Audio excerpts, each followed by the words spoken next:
क्या वजह है कि मुंबई जैसे इतने बड़े शहर के अंदर लोग आवाज उठाने के लिए तैयार नहीं है। वो वहां पर वो बेबसी देखने के बाद मुझे ऐसा लगा कि नहीं, मुंबई में जाना चाहिए और मुंबई के अंदर इन जितने भी मजलूम है, जितने भी परेशान लोग हैं, उनके लिए एक ताकत बनकर खड़े रहना है करके।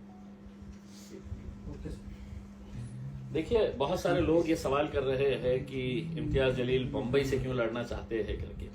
मैं आज आपको उसकी वजह बताना चाहता हूं कि कुछ दिन पहले मुंबई के मीरा रोड के अंदर एक मैटर हुआ और वहां पर सिर्फ गुंडा राज कैसा होता है किसी राज्य के अंदर, पुलिस का इस्तेमाल, प्रशासन का इस्तेमाल, सरकार का इस्तेमाल करते हुए वहां पर और गरीब लोगों के जो दुकानें तोड़ी गई, जो 20-20 साल से 30-30 साल से वहां पर छोटा छोटा कारोबार कर रहे थे। एक बुजुर्ग आदमी का वीडियो मैंने देखा था जो रोते हुए कह रहा था कि मेरी रोजी रोटी है तो इसी के ऊपर थी और मैं 30 साल से यहाँ पे एक छोटा सा गैरेज चला रहा था और उसी के आंखों के सामने उसकी वो रोजी रोटी का जरिया है तो बुलडोजर के जरिए तोड़ा गया। तो मेरे मन में एक सवाल आया था कि इतनी बेबसी क्यों है, क्या वजह है कि मुंबई जैसे इतने बड़े शहर के अंदर लोग आवाज उठाने के लिए तैयार नहीं है। वो नेता जो कांग्रेस के साथ जुड़े हुए हैं, जो अजीत दादा की एनसीपी के साथ जुड़े हुए हैं, जो शिवसेना के अंदर भी गए हुए हैं, वो नेताओं की बेबसी क्या थी कि वो लोग आवाज उठाने के लिए तक तैयार नहीं थे। मीरा रोड की उस घटना के ऊपर भाजपा के छोटे मोटे चिल्लर नेता आके वहां पर किस तरह की भाषा का इस्तेमाल कर रहे थे। तो मेरे मन में यह सवाल आया था कि आखिर वहां पर इतनी बड़ी तादाद के अंदर आपकी कौम अगर रहती है, इतने सारे लोग वहां पर हक, इंसाफ, सच्चाई और लड़ाई की बात करते हैं, तो वो खामोश क्यों थे करके उसमें तब समझ में आया है कि जो मुसलमान एमएलएस थे वो उद्धव ठाकरे के साथ जुड़े हुए हैं तो उसको नाराज नहीं कर सकते हैं, जो अजीत दादा के साथ जुड़े हुए हैं, वो एकनाथ शिंदे और भाजपा के साथ लगे हुए हैं तो वो उनको नाराज नहीं कर सकते हैं। तो बेहतर ये था कि खामोश बैठो करके। और वहां पर वो बेबसी देखने के बाद मुझे ऐसा लगा कि नहीं, मुंबई में जाना चाहिए और मुंबई के अंदर इन जितने भी मजलूम है, जितने भी परेशान लोग हैं, उनके लिए एक ताकत बनकर खड़े रहना है करके। इसका मतलब ये नहीं है कि मैंने फैसला लिया है, मैंने असद साहब को ये प्रस्ताव दिया हूं कि साहब क्यों नहीं हम वहां पे अपनी किस्मत आजमा सकते हैं उसमें। क्योंकि जब हम औरंगाबाद में खड़े हुए थे तो औरंगाबाद में भी 2019 के अंदर कई सारे दिग्गज लोग थे। अरे कहां से आता, जीतता क्या, नहीं जीतता, कौन देता वोट, ऐसा यही भाषा करते थे उसके। लेकिन अल्हम्दुलिल्लाह जीत के आए थे। आगे भी अगर हमारे किस्मत में रहेगा तो बिल्कुल वहां से भी किस्मत आजमाई जा सकती है। सर, एमआईएम महाराष्ट्र में कितने जगह पे लोकसभा के इलेक्शन लड़ेगी? देखिए, अब जो माहौल महाराष्ट्र के अंदर बनता जा रहा है उसे देखते हुए आप ये समझ लीजिएगा कि इलेक्शन का आय तक कितने नेता कहां पे उड़िया मारने वाले हैं, कहां पर कूदने वाले हैं, ये आप हर रोज देख रहे हैं उसमें। तो अब कई कॉन्स्टिट्यूएंसीज ऐसी हमारी नजरों के सामने आ रही है कि जहां पर हमको ऐसा लगता है कि यार ये तो समीकरण पूरा बदल गया है, हम वहां पर जा सकते हैं करके। तो ऐसी कुछ कॉन्स्टिट्यूएंसीज के ऊपर मेहनत चालू है, सर्वे चालू है, इंशाल्लाह लड़ेंगे। मुंबई का कौन सा मतदार संघ? देखिए, अभी मैंने कल के दिन मुंबई की पूरी टीम आई थी, उनके साथ चर्चा की।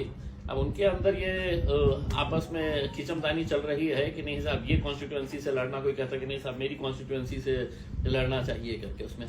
तो एक लोगों के अंदर एक इंटरेस्ट है, उनको भी मालूम है कि अगर वहां पर कोई मजलूमों की जो परेशान हाल है, जिनके ऊपर बुलडोजर चलाया जा रहा है, उनके लिए अगर कोई आवाज उठा सकता है तो वो सिर्फ एमआईएम उठा सकती है।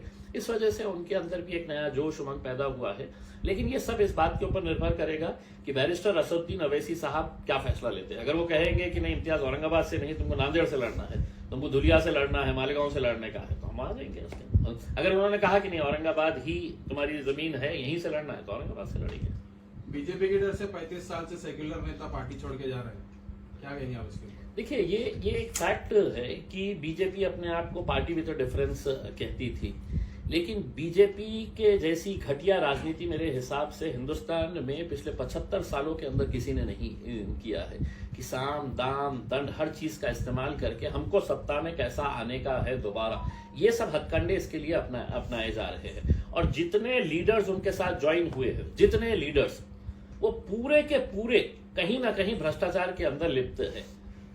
और मैं खुद नरेंद्र मोदी साहब को समझता था कि ये बहुत दूध का धुले है करके, लेकिन उनका भाषण जब मुझे याद आता है अजीत दादा को लेने से पहले, तो मुझे तो मालूम था कि अजीत दादा है तो सिर्फ है तो सिंचन घोटाले के अंदर, मोदी जी ने अपने भाषण के अंदर कहा था कि 70,000 करोड़ का घोटाला, सिंचन घोटाला, बैंक घोटाला, खनन घोटाला, ये मोदी जी के शब्द है। तब उन्होंने देश को बताया कि ये 70,000 करोड़ रुपए के घोटाले के अंदर ये है, और 4 दिन के बाद उनको बोले कि अगर आप मेरे पास पार्टी के अंदर आते होंगे तो आ जाओ करके, ले लिए फौरन उनको। तो ये इतने दूध के धुले हुए वजीर आजम अगर है, और वो अगर हमारे को ज्ञान दे रहे हैं और देश को साफ सुथरा और बिल्कुल भ्रष्टाचार मुक्त अगर बनाना चाह रहे हैं, तो पहले अपने गिरेबान के अंदर झांक के देखिएगा आपका वो भाषण जो है। देवेंद्र फडणवीस का भाषण याद है? अजीत दादा हमको ये मिलेंगे, जैसे ही अजीत दादा हमको मिलेंगे, हाँ, तो हम चक्की पीसिंग, चक्की पीसिंग, चक्की पीसिंग, इनका देवेंद्र फडणवीस का भाषण। तो ये सिर्फ जनता को बेवकूफ बना रहे हैं। इलेक्शन में इनको समझ में आ जाएगा कि इनका हशर क्या होने वाला है। चंद्रकांत खैरे ने आपके ऊपर भ्रष्टाचार के आरोप लगाए। बस बहुत अच्छे, मेरे बहुत अच्छे परम मित्र है, बहुत अच्छे इंसान है वो। मैं उनको चाहूंगा कि मेरे साथ में बैठे हो, हम दोनों साथ में बैठे कुछ मीडिया वालों को बुलाएंगे और सामने सामने बात हो जाएगी, किसने क्या किया है, किसने क्या नहीं किया है करके। भाषणों के अंदर तो मैं तो खैरे साहब से भी अच्छा भाषण दे सकता हूँ, जबान मेरे मुंह में है तो उनसे अच्छी जबान है उसमें। लेकिन ये है कि अगर सच्चाई के ऊपर बात करने का है तो खैरे साहब, जगह आपकी है, समय आपका, दिन आपका। बैठे एक दिन आ जाए, साथ में बैठे, उसके अंदर एक साइड में आप बैठ जाए और दूसरे साइड में वो केंद्र के जो मंत्री है जिन्होंने कहा कि इम्तियाज जलील ने क्या किया है करके। तो भगवत कराड़ साहब, आप और आपके साथ भारतीय जनता पार्टी के दोनों मंत्रियों को बिठा दीजिएगा साथ के अंदर, और हिसाब दूध का दूध पानी का पानी हो जाएगा। उसके अंदर कब बैठते हैं बता दीजिएगा मेरे को, आपकी जगह, आपका दिन और आपका समय। आप मुंबई से लड़ेंगे तो औरंगाबाद से कौन करेंगे? बहुत सारे लोग रहते हैं, बहुत सारे, पार्टी किसी एक शख्स से नहीं चलती है इसमें, कोई ना कोई तो रहेगा।